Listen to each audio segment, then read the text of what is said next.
Grandpa, my mom and dad are going to take your money after the party. My 8-year-old granddaughter whispered. Her words hit like a lightning bolt, tearing through my heart and exposing the truth I hadn't wanted to see. I'd always believed in them, stood by them, but that day I left the party early, pretending I was just tired, while inside I was reeling. What I did after that, let's just say they never saw it coming. I outplayed them at their own game, and they won't forget it. Before we dive in, make sure you're subscribed and let us know where you're tuning in from in the comments. I know what you're thinking. Dad, just listen. Harry's voice cracked through the line, slicing the quiet of my Saturday morning like a jagged blade. I nearly spilled my coffee. Harry never called this early. 7 a.m. wasn't his style, especially not with that anxious tone I hadn't heard since the time he totaled my truck as a teenager. What's going on, son? I leaned back in my chair, watching the steam curl from my mug while morning sunlight framed the old newspaper in golden light. Well, Mary and I mean, we both really think you should come to Alexa's party today. He rushed, tripping over his words like he'd practiced but forgot the script. Something in my chest tightened. Why were they suddenly trying to convince me to attend my granddaughter's birthday? Harry, when have I ever missed one of Alexa's birthdays? No, that's not what I meant. He paused. I caught Mary's voice in the background, sharp, urgent. It's just, Mary planned this for weeks, and she asked me to personally make sure you'd be there. I slowly stirred my coffee, watching the cream swirl into tiny storms. Mary, the same Mary who usually treated me like I was barely tolerable, wanted me there. Well, that's thoughtful of her, I said. Yeah, she's excited. His laugh sounded hollow, forced. The party starts at 2, but if you could come a little earlier, like 1:30. We wanted to chat about some family stuff. My spoon clinked against the mug as I set it down. Family stuff. In 3 years since Ellen passed, we'd never had special meetings about family stuff. What kind of stuff? Oh, just future planning. Mary's got some ideas about how we can all be more involved. I walked to the window, phone pressed to my ear, watching Mrs. Henderson across the street tending to her flower box is Mary, with ideas about togetherness, the same woman who spent last Christmas scrolling through her phone every 5 minutes. That sounds nice. Harry. I kept my voice even, though every instinct honed by decades in boardrooms told me he was selling something he didn't believe himself. Great. So, see you round 1:30. I glanced at the fridge. Alexa's latest drawing was pinned up. A crooked house and for stick figures labeled Grandpa, Daddy, Mummy, and me. In purple crayon. She was the light in my life since Ellen died. Of course I'll come early. I wouldn't miss her birthday for the world. Perfect. And, Dad, Harry's voice lowered.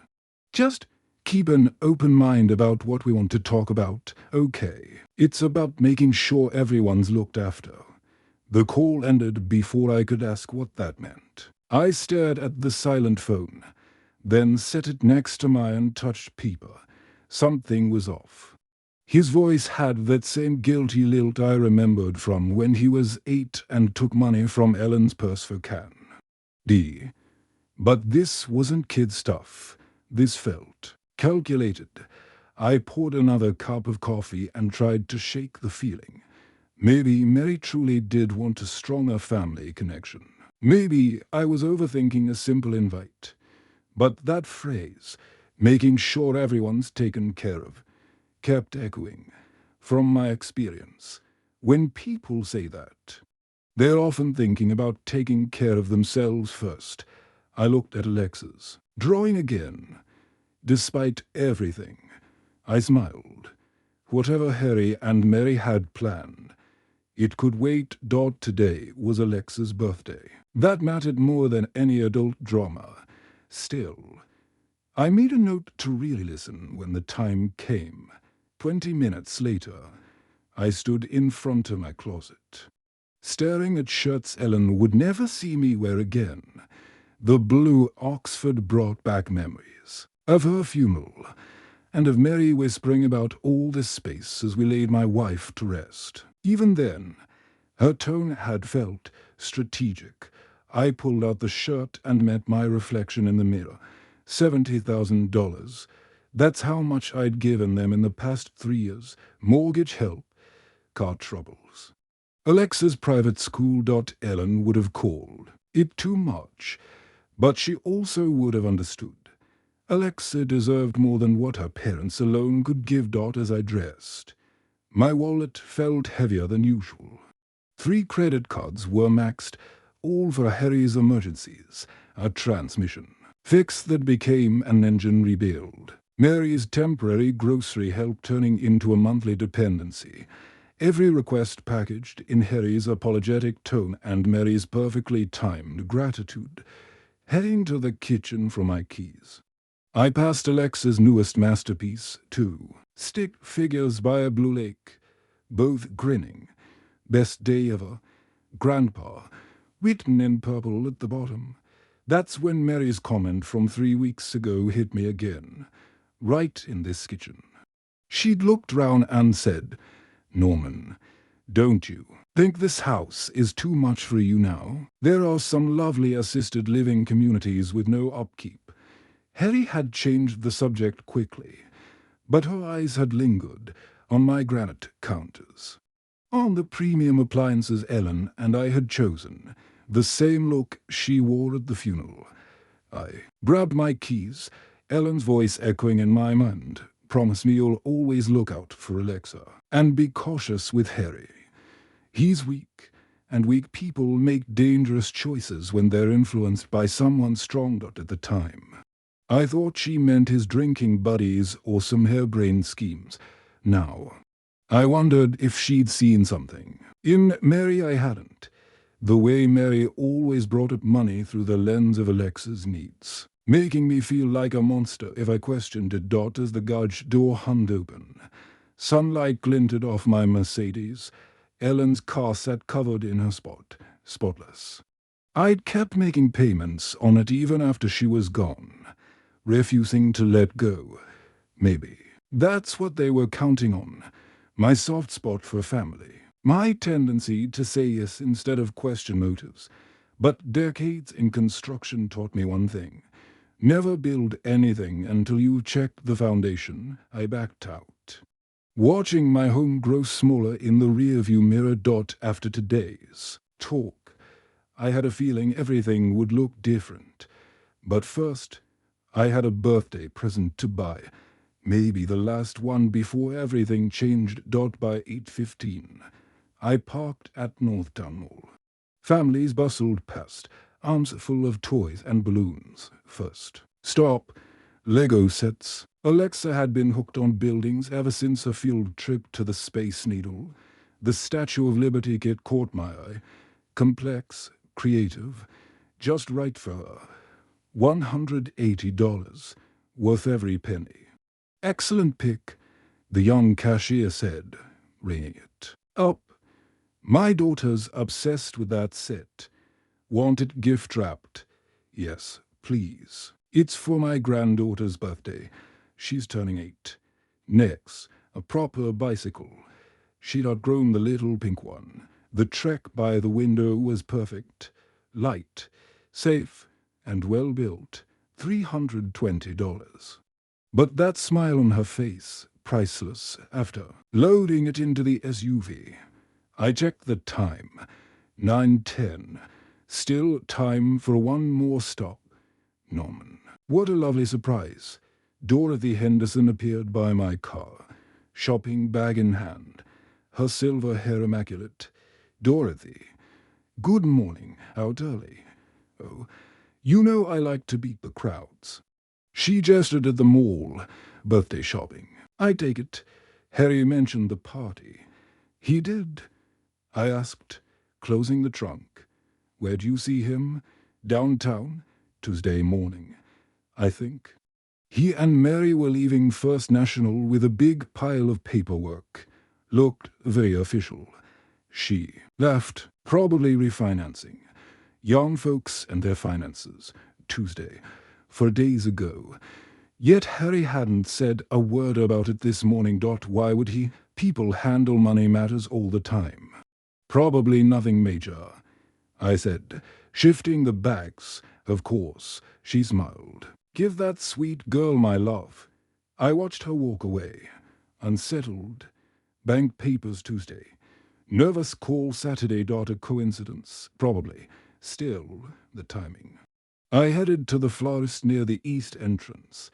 White roses from Mary. A peace offering. Florist, with dirt under her nails. Wrapped them in silver paper. They're beautiful. She said, special day. My granddaughter's birthday. These are for her mother. How thoughtful. She'll love them. $28 for flowers that would wilt. But worth it to keep things smooth. By 9:30. My SUV held nearly $600 worth of gifts. Legos, a bike, roses, and a heartfelt card. That's what grandfathers did. Spoiled their grandkids and enjoyed every second. Driving home. Dorothy's comment echoed again. Bank papers, official business. And Harry had said nothing. Then again, couples manage all sorts of things, insurance, savings, loans, plenty of innocent reasons. Still, I kept my foot on the gas, but my thoughts stayed tangled. Today was about Alexa. But soon enough, the rest would come to light. Even as I pulled into my driveway, I couldn't silence the quiet unease whispering in the back of my mind. Why had Harry seemed so on edge this morning? If everything was really as ordinary as he claimed, after wrapping Alexa's presents and grabbing a bite to eat, I arrived at Harry's house exactly at 2:00. Before I could press the doorbell, the front door swung open. Norman. Mary's voice rang out with almost theatrical cheer. Her arms flung wide like it had been months since. We'd seen each other. Not mere weeks. You look absolutely wonderful today, she exclaimed. The enthusiasm caught me off guard. Mary was typically reserved, offering a quick hug and disappearing into the kitchen without fanfare. But now, she touched my arm twice while talking, her eyes alive with an unfamiliar brightness. Thanks, Mary. Everything looks beautiful, I said as I stepped inside, balancing a wrapped bike box and a gift bag with the Lego set. Colorful streamers hung in every doorway, and clusters of balloons filled the corners, far more extravagant than previous birthday gatherings. Dad. Over here, Harry's voice boomed from the living room like a carnival announcer. Come meet Mike from work. Mike, this is my incredible father I've told you all about. Incredible father, from Harry. That was unusual. His stories about me at work typically centered around my outmoded business style or reluctance to retire. But today, he slapped my shoulder with over-the-top energy, his laugh echoing down the festively decorated hall. The living room buzzed with familiar faces. The Johnsons from next door chatted near the fireplace, while Mrs. Smith sat perched on the couch, observing everything with sharp-eyed curiosity. Carlos and Eleanor Martinez were helping their son Tommy set up party games on the coffee table. Grandpa.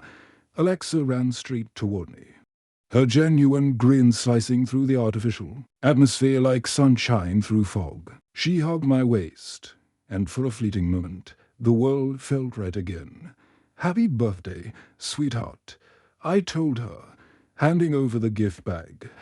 Open this one first, then comes the big surprise.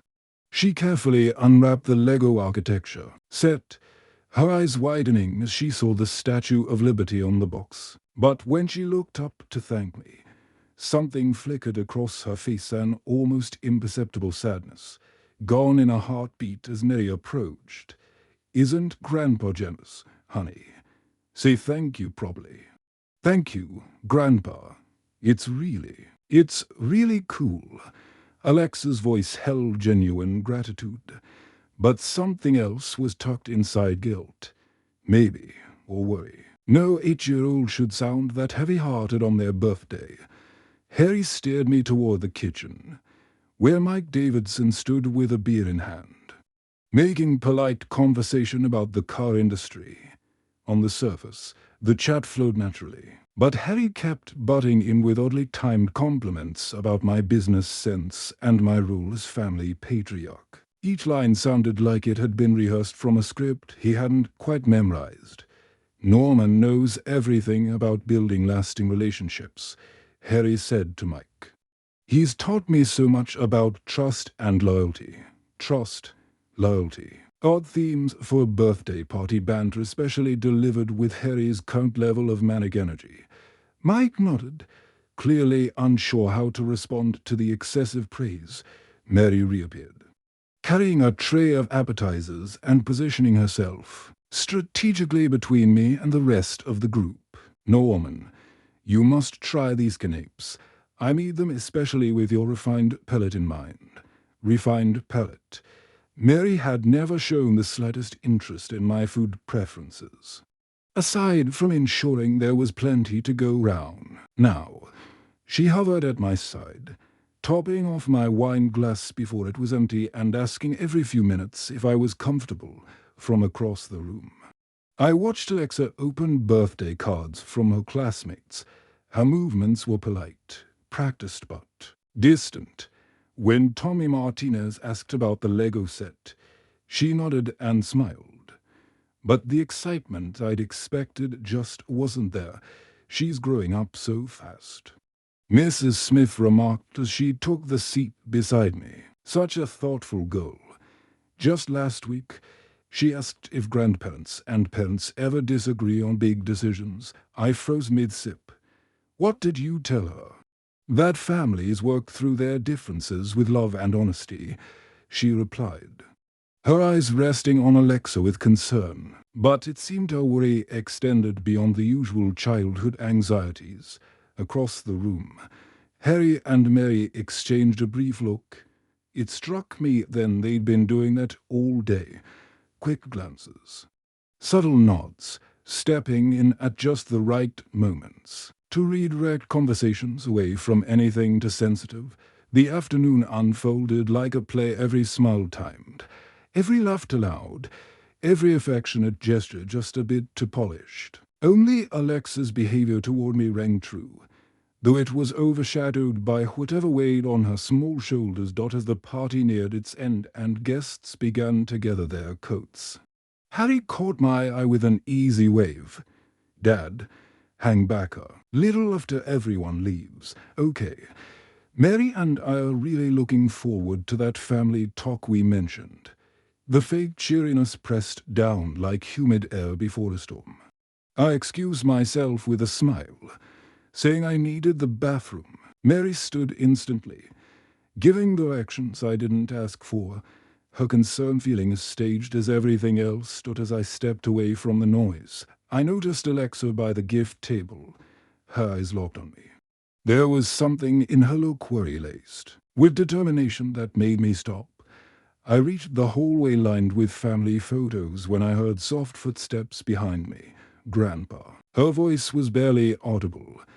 I turned to find her checking over her shoulder toward the living room, making sure we were alone.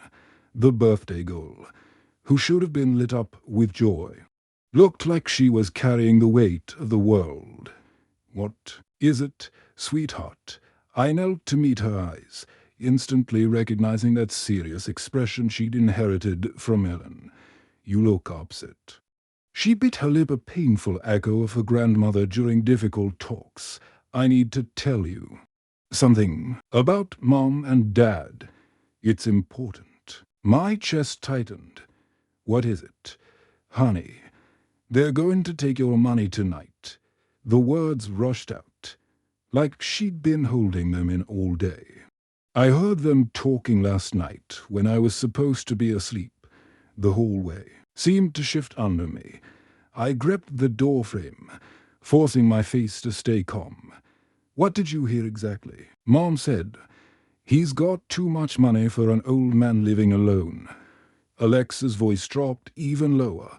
She told Dad they were going to fix that tonight. The mention of bank papers clicked instantly Dorothy Henderson's comment about their visit earlier. In the week made horrifying sense. My instincts, dulled from years of retirement, flared back to life in perfect clarity. "Did they say anything else?" I asked gently, though my mind was racing far ahead. Dad kept saying, "What if he finds out?" And Mom said it'd be too late by then. Tears gathered in her eyes. "Grandpa, I don't want them to take your money. You're the only one who really listens to me." I hugged her tightly, her small frame trembling. "Ellen's granddaughter, carrying a secret no child should bear. You did the right thing telling me," I whispered. "But for now, we need to keep this just between us, okay? Can you do that?" She nodded against my shoulder. "Are you going to stop them?" "Yes, sweetheart. I'll take care of everything." I held her at arm's length, making sure she could see the certainty in my eyes. "But we need to go back and act normal. Can you be brave?" "I think so." She wiped her nose with the back of her hand. "Will you still love me if they get mad?" The question struck me like a blow. "Alexa, nothing your parents do could ever change how much I love you. Nothing. Do you understand?" Relief washed across her face. And I saw her first real smile of the day. "I love you too, Grandpa." Hand in hand, we walked back toward the sound of laughter and clinking glasses. But everything had changed. The son I'd raised, the daughter-in-law I'd supported, the family I trusted were now seen through the lens of betrayal. As we rejoined the party, Harry caught my eye from across the room. He smiled and waved with that same phony enthusiasm that had puzzled me earlier. Now, I understood exactly what it was meant to disguise. Re-entering the celebration felt like stepping onto a stage where the other actors had forgotten it was all pretend. I slid back into conversations with the ease honed from decades of business meetings while watching every look between Harry and Mary with surgical precision. Mrs. Smith was mid-sentence about her tulips when I noticed Harry checking his watch. For the third time, Mary appeared at his side instantly. Another glance, another nod. Their choreography was unmistakable. They were managing me, keeping me relaxed, engaged, and most importantly, round for whatever they had planned once the last guest left. "Norman, would you like some more wine?" Mary asked, touching my arm gently. "You're looking a bit pale. Are you feeling okay?" "Pale, probably. Finding out your family plans to rob you will do that." But I smiled faintly. "Just a bit of a headache. I'm fine." Her expression shifted slightly, relief tinged with calculation. A weary, slightly foggy grandfather was easier to manipulate. For the next hour, I played my role to perfection. Gracious grandpa, eating head of the family, maybe a little out of touch. I praised their efforts, accepted their attentiveness, and watched their orchestrated teamwork like a chess master studying an opponent's opening. Harry kept steering conversations away from finances. If someone brought up retirement or investments, Mary would quickly switch topics to my home, my health, or future living plans. They were curating the narrative carefully. The sun dipped and guests collected their coats. I made my move. "I think I'll call it an early night. This headache's not getting better."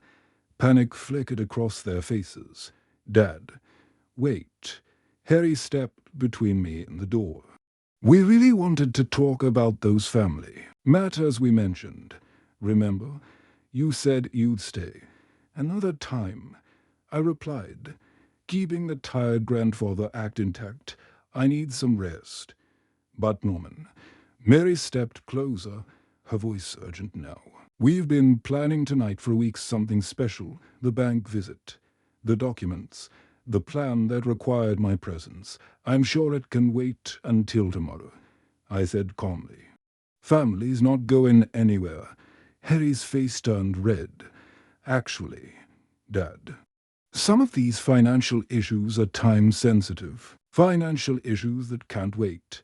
Interesting phrasing. I stood the line away with the rest. Tomorrow. Son, I promise. I turned to Alexa, who had been watching from across the room. Her expression full of concern. Kneeling down, I embraced her tightly, perhaps the last moment of innocence before everything changed. Thank you for the wonderful party, sweetheart. Thank you for the presents, Grandpa. She squeezed me tightly. I love you so much.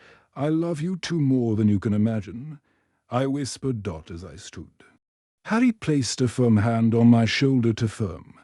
Dad, just give us one. Ow, that's all we need. I looked into his eyes and saw not the bow I'd raised, but a man drowning in greed, willing to sacrifice love for money. It hurt more than I expected. Not tonight. Harry. I'm going home, walking to my car, with them watching from the doorway, Mary whispering urgently in Harry's ear. I felt the weight of the performance fall away. Alone in my Mercedes, I paused in their driveway, trying to wrap my head round what had just unfolded. My own family had tried to ambush me tonight. Armed not with weapons, but with paperwork and calculated strategy. I started the car and pulled away from the house where I may have just attended my final family gathering unmet by betrayal. Back home, the silence felt different now. What once had been peaceful now hung heavy with meaning. I headed straight for my office, the room where I'd built my construction business from the ground up, starting with one truck and pure grit. Decades of vital documents were hidden in the wall safe, tucked behind Ellen's portrait. My fingers moved instinctively over the combination. 18. 1959. Her birthday date. It struck me. The irony that her memory was now what shielded everything we had built together. The papers inside told a story I'd been too trusting to see. Bank statements laid out a trail. Small financial requests, ballooning from mere hundreds to thousands over 3 years. Investment accounts they had no idea existed. Property deeds for rental homes they'd never heard of. Most damning of all, a complete log of every dollar I'd spent supporting their lifestyle minus 247 separate transactions. I documented it all with the same meticulous care that had made my business thrive. Mortgage, payments, car fixes, hospital bills, Alexa's private school tuition. Each one had seemed justified at the time, crooked in some family need or opportunity. Sitting at my desk, Ellen's photo watching from the shelf, I finally saw it all for what it was. The requests weren't random. They were part of a pattern. I'd been groomed, slowly trained to agree to bigger and bigger asks. Mary's gentle nudges toward assisted living hadn't come from concern. They were part of their reconnaissance. Groundwork for tonight's legal ambush, every check, every tuition payment. I whispered to Ellen's picture. They've been planning this for months. My phone stayed silent on the desk. Harry and Mary were likely scrambling now, trying to salvage their plan without me present. The thought brought a bitter sort of satisfaction. I pulled out my business card file and found James Miller's personal number. We'd known each other 20 years, me, a dependable contractor, him. A respected VP at First National Bank, James, knew my character. More importantly, he'd understand the implications of legal documents obtained through deception. It was 9:30 p.m. too late to call, but I jotted it down for the morning. Top priority. Find out exactly what Harry and Mary had filed and how to dismantle it legally. Next, I went over my will and trust, standard setup, everything to Harry, with provisions for Alexa's future, written back when I still believed. My son was motivated by love, not by greed. Those documents would need to be changed. First, Catherine Davis had notarized most of my legal paperwork through the years, private, independent. With no connections to any of Harry and Mary's likely allies, she'd be the next call. I spread the investment papers across my desk like a general preparing for battle. It was the first time in years I'd tallied everything up to $0.3 million in liquid assets. 3 rental properties, this house, mortgage-free. Much more than they suspected. Far more than they could steal with a single evening's worth of legal trickery. But this wasn't about wealth. This was about justice for a little girl being dragged into grown-up deception. It was about consequences for adults who'd use a father's love as a weapon. Ellen's words came back to me from our last conversation. Watch Harry closely. Weak people make dangerous decisions when someone strong is whispering in their ear. Now I understood. Mary had been whispering in his ear for years. And Harry had chosen greed over loyalty at every step. The phone rang suddenly. Breaking the silence, Harry's name lit up the screen. I let it go to voicemail. By Sunday morning, clarity replaced the haze of my sleepless night. After dozing off just before sunrise, I woke with the sharp instincts that had served me for decades, and a very specific plan. Over coffee in my office, I dialed James Miller.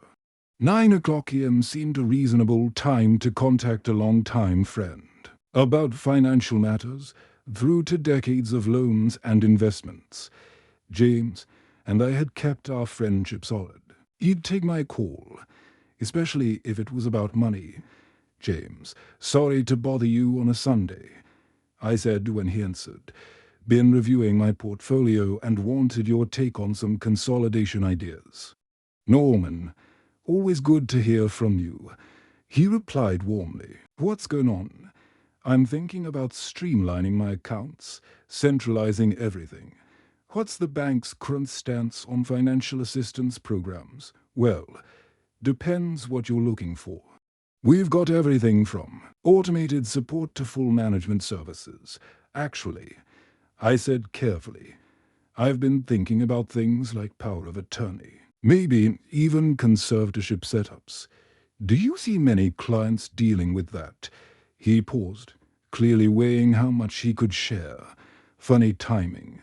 Just last week, a couple came in asking about guardianship options for an elderly relative. I froze. Mid-sep. Must be complicated. Not for them. They were surprisingly well prepared. Had researched conservatorship rules, paperwork timelines, knew their stuff. My son and his wife had studied how to legally dismantle my independence. With care, with precision, thoughtful of them. I murmured. They asked pointed questions about mental competency evaluations, financial documentation, court scheduling. Exactly what I needed to know. They knew the terminology better than some lawyers I've worked with. They hadn't just intended to take my money. They'd planned to declare me mentally unfit and seize control of everything I'd spent. My life building. The depth of their betrayal kept growing. Did they seem confident? I asked, keeping my voice calm. Very. They mentioned having all the paperwork lined up, even medical opinions ready. Said they expected things to move fast. He chuckled. Most families fumble through this, not these two. Elderly care. Transitions. That phrase made my grip tighten on the phone. They'd plotted to lock me away and loot my legacy. All under the cover of care. Sounds like they really cared about their loved one's well-being, I said, forcing a smile into my voice. That's what stood out. How much groundwork they'd done to make everything legal and efficient. Even asked about emergency conservatorships. That's for cases where someone needs to be protected from themselves. Urgently. Hearing my life described in such detached terms was disorienting. Well, thanks, James. That gives me a better idea of what's possible. Any time. Norman. honestly. You're sharper than guys half your age. I doubt you'll need anything like that for decades. If only he knew how close I'd come to losing everything just yesterday. Hope you're right. Appreciate the time. Enjoy your Sunday. Any time. Let me know if you want to meet formally. I hung up and stared at the notes I'd scribbled down. Mental evaluations, documentation ready, medical opinions. Emergency procedure. Harry and Mary hadn't just plotted to take what was mine. They had constructed an entire legal structure to justify the theft of my life. Then the phone rang again. Harry. This time. I picked up. Hello. I answered with a weary tone, as though even lifting the receiver had taken effort. Dad, thank God, Harry said, his voice lined with what sounded like worry. We were so concerned when you left early yesterday. Are you okay? I let a pause hang before speaking, voice faltering just a little. Oh, Harry, I've been having these awful headaches. It's hard to focus lately. That's not good. Maybe we should have you see a doctor. Mary and I can take you later. Today. Perfect. They were speeding up the plan. Just like I'd hoped after derailing their first attempt. That's kind of you. I've just been feeling so scattered. Don't worry. Dad, we've got it. We'll be over in about an hour. Okay. After the call ended, I spent the next 30 minutes preparing for the role of a lifetime. I tousled my hair slightly, put on a worn-out cardigan, and practiced slow, uncertain gestures, the look of a man fading, not fighting. When their car pulled up, I was ready. Norman, Mary said brightly as they stepped inside. We brought some paperwork we think could really help. She held a sleek leather portfolio. Professional, expensive. The kind used for serious legal matters. Papers. I asked, blinking as though genuinely confused. What kind of papers? Harry leaned forward, face full of false sincerity. We've been looking into ways to make things easier for you. Financially, medically, everything. Easier. I don't quite follow. I rubbed my temples, wincing as if even the conversation caused discomfort. Mary opened the portfolio smoothly. These documents would let us act on your behalf. Banking, bills, doctor visits. Just as a backup system, the forms were well crafted. Key sections flagged for my signature. They'd paid serious money for a legal heist. I stared at the papers like they were written in a foreign language. It's all just a bit much, I mumbled. I used to understand this stuff. That's why we need to do it now, Mary said gently. Before it becomes even harder. Harry looked uneasy. Dad, are you sure you're okay? You don't seem like yourself. I met his gaze with a soft, confused smile. Different. I don't feel different, just tired.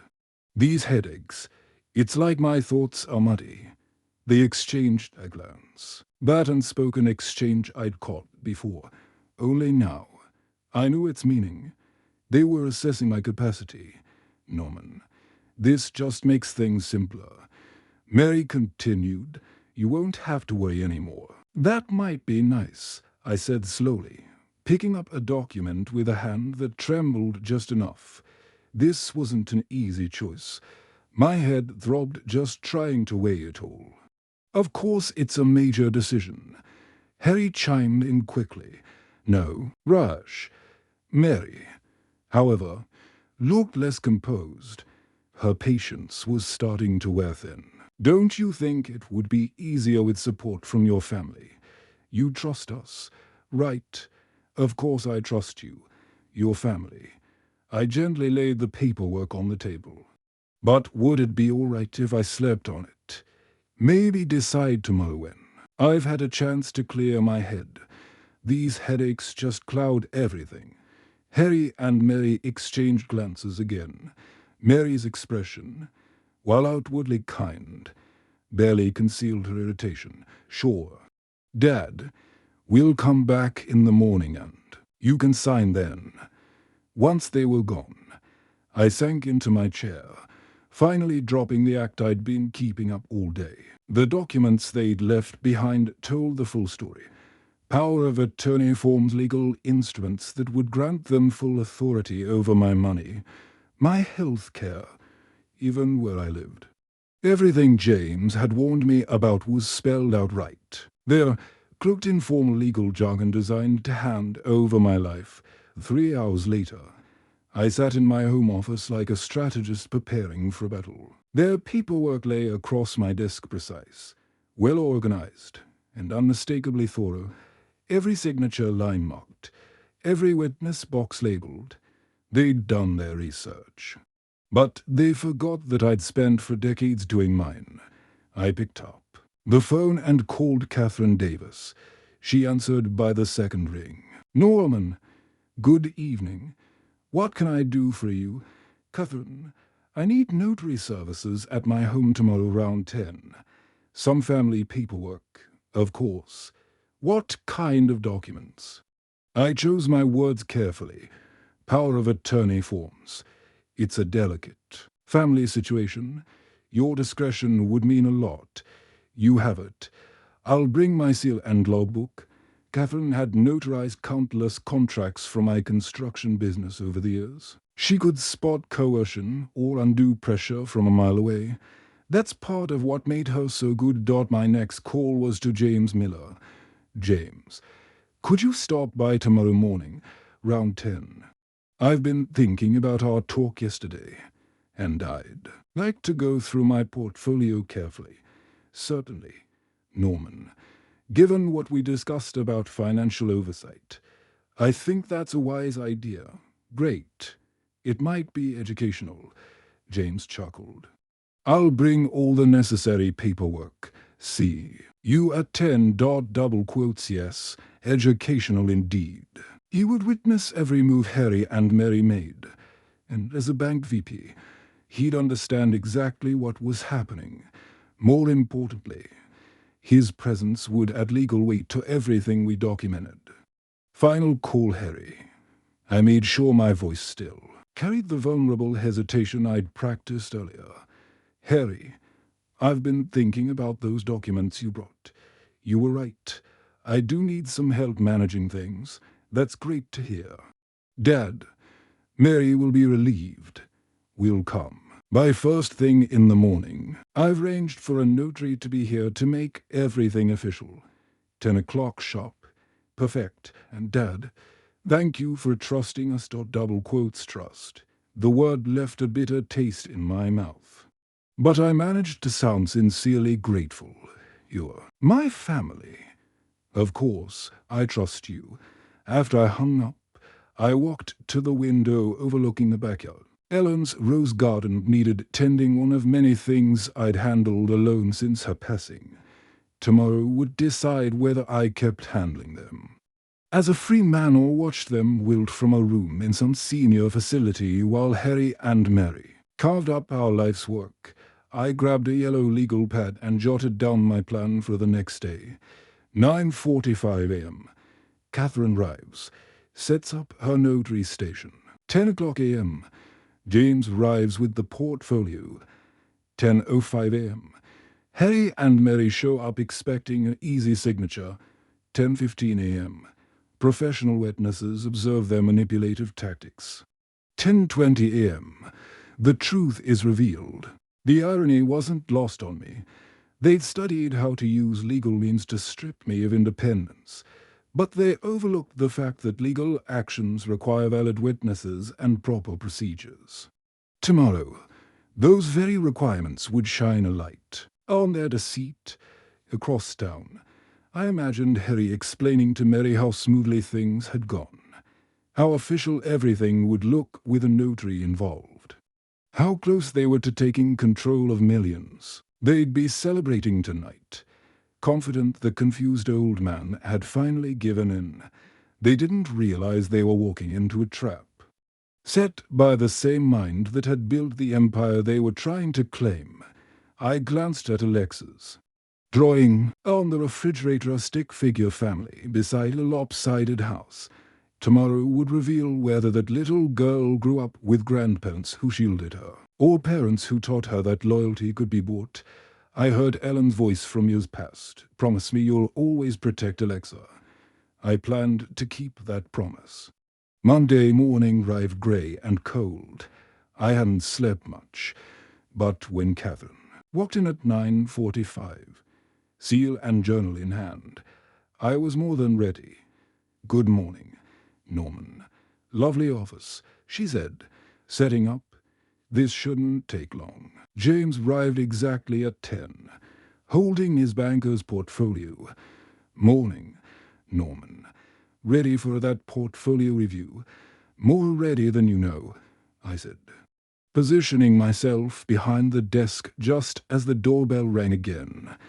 Harry and Mary entered with confident grins and a leather folder in hand. They paused at the sight of Catherine and James, but Mary recovered quickly. "How thoughtful of you to bring in professionals," she said smoothly. "This will make things nice and official."